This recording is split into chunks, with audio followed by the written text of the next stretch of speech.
ప్రభునామకు స్తోత్రాలు. మన దేవుడు స్తుతిపాత్రుడండి. దేవుని ఎంతగా స్తుతించినా మనకు బలం. ఈ దినము ఏస్కేలు గ్రంథం 36వ అధ్యాయం 26వ వచనం బాగా గమనించండి. నూతన హృదయము మీకిచ్చేదను. I will give you a new heart. మై తుమ్కో నయా మన్ దూంగా.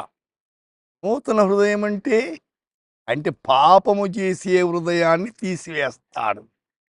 మానవ హృదయము ఎలాంటి మోసకరమైంది, ఘోరమైన వ్యాధి గలది, దాన్ని గ్రహింపగలవాడు ఎవడు అన్నాడు. కాబట్టి నూతన హృదయం కావాల. అయితే పాపిష్టి హృదయం పోవాలి. ఒకవేళ అడగండి, దేవుడు మన పాప హృదయాన్ని తీసివేసేవాడు. ఇర్మియా గ్రంథములో 24 ఏళ్ళు వారు పూర్ణ హృదయముతో నా యొద్దకు తిరిగి రాగా. పూర్ణ హృదయం అంటే 100% ఆయన వైపు తిరగాల. వారు నా జనులగునట్టును. ఎప్పుడైతే తిరిగి ఆయన దగ్గరకు వస్తారో వారు ఆయన జనులైతారు. నేను వారి దేవునగునట్టును. నేను యెహోవానన్న నెరుగు హృదయము వారికి ఇచ్చాను. దేవుని ఎరగాలండి.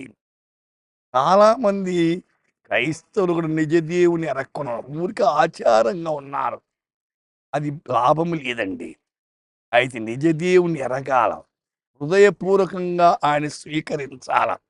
ఇర్మియా గ్రంథములో 5వ అధ్యాయం 3 రాతి కంటే తమ ముఖములను కఠినముగా చేసుకొని ఉన్నాడు.